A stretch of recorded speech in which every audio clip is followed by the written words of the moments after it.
दिनै राङापारा गुदि बर' थुनलाइ आफादनि दैदेननायाव 72थि बर' थुनलाइ आफादनि गोथार जोनोम सान बेजों लोब्बा लाखिनानै बिथांमोना 50थि बोसोरारि जथुम्मानि थान्दै मेल खुंदों। बे हाबाफारियाव बाहागो लानो मोननानै आं जोबोद गोजोननाय मोनदों। मानो होनना बुङोब्ला दिनै राङापारा गुदि बर' थुनलाइ आफाद बिथांमोनहा आफादनि जि सनाथि मायथाइ फोरबो फालिथाय बेखौ बिथांमोना खुंनो थाखाय बिथांमोना साखाफारा जादों आरो बे जारिमिनारि जि सनाथि मायथाइ फोरबो बेजों लोगोसे लोब्बा लाखिनानै गुबुन गुबुन हाबाफोर लानाय बिथांमोना फैगौ समाव हाबाफोरखौ खुंनो नागिरदों। बेनि थाखाय आङो बिथांमोननि जि गल्डेन जुबिलि एबा सनाथि मायथाइ फोरबो फालिथाय बेखौ आबुङै जाफुंसार होनानै आङो गाहाय हामलायथि बावहरनाय जादों। आं बेखौनो खावलायनो नागिरदों बर' थुनलाइ आफादा हारिनि मोनसे सोनस्रि, थुनलाइ नङाबा मोनसे हारिया थांनानै थानो हाया। बेनिखायनो बर' थुनलाइ आफादनि नैबे जि सनाथि मायथाइ फोरबो फालि बिथांमोना थांगासिनो दङ बेवहाय जाहाथे गासैबो रायजो राजाफोर बिथांमोनखौ मदद खालामो आरो बिथांमोननि खावलायनाय बायदि बाहागो लानाय मोनफ्रोम हाबाफारिखौ जाहाथे जाफुंसार जायो आं एबसुनि जानानै आङो खावलायनाय जादों।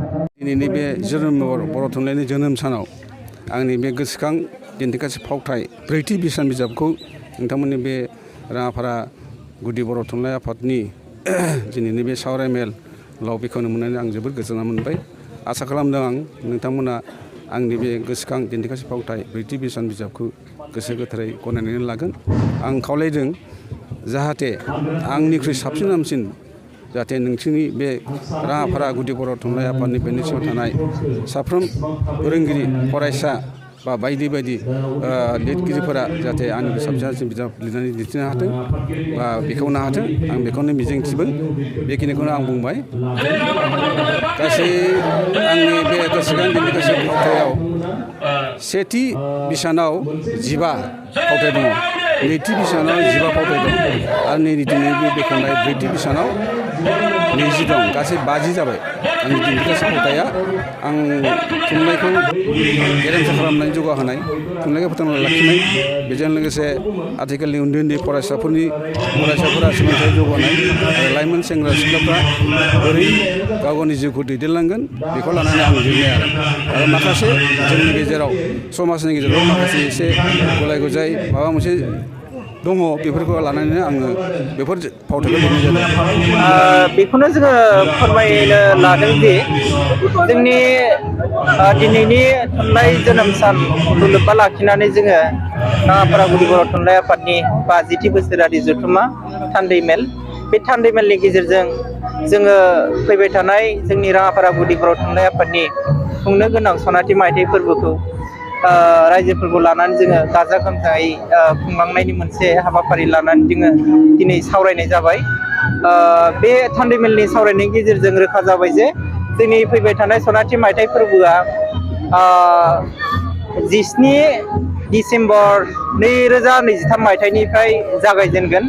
दा बे 17 डिसेम्बर 2023 मायथाइ बेयाव जोङो सनाथि मायथाइनि बेखेवनाय हाबाफारिखौ गिबियाव आवगायगोन। दा बिनि उनाव जोङो 24 डिसेम्बरावबो मोनसे थुनलाइयारि सिबिनाय सारमोन बान्थु थुनलाइयारि सिबियारि बिथांमोनखौ जोङो मान बावनाय हाबाफारि लादों। बिनि उनाव जानुवारि 7 बा 8 मोनसे थुनलाइयारि हाबाफारि लादों। बिनि उनाव जोङो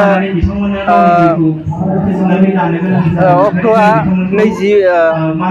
जानुवारि 2024 बा गोदान बोसोर बेयावबो जोङो मोनसे हाबाफारि लादों राङापारा ओनसोलाव। जोबथारनाय हिसाबै जोङो 28 जानुवारि ओमफ्राय 2024 गोदान बोसोर बेयाव जोङो गेवलां मेल हिसाबै खुंनाय जागोन आरो हारिमु बिलिफांबो लानाय जागोन। बेयाव जोङो आलासि लिंहरनानै जोंनि ओनसोलनि सोमोन्दै जोङो बिथांमोननो फोरमायहरनाय जागोन। जोङो आसा खालामनो हादों जे दिनैनि नैबे सावरायमेलनि गेजेरजों बा थान्दै मेलनि गेजेरजों जोङो राङापारा ओनसोलाव थानाय गासै रायजो राजाफोरखौ लानानै सावरायनायाव बिथांमोना जोंखौ सापर्ट खालामदों आरो जोङो आसा खालामनो हायो बिथांमोननि सापर्टनिफ्राय जोङो जोंनि सनाथि मायथाइ फोरबोआ जाफुंसारगोन होननानै जों मिजिंथियो। दा बिजाब बेखेवनायाबो जोंना बिथांनि सभाराम बर' बिथाङा गांसे गावनि गोसो गोरबोजों जाखांनाय मोनसे बिजाब गोसोखां थुनफावथाय हिसाबै बिथाङा लिरदों। दा बिथांनि बिजाब बेखेवनायखौ जोंनि थुनलाइ आफादनिफ्राय साबायखर बावनाय थाबाय। आसा खालामदों बिथांखौ बिनि अनगायैबो फैबाय थानाय समाव आरो बिजाब लिरनानै जाहाथे जोंनि थुनलाइखौ जौगानायाव आवगायहैयो। बिथांनिसिम साबायखर बावनाय थाबाय।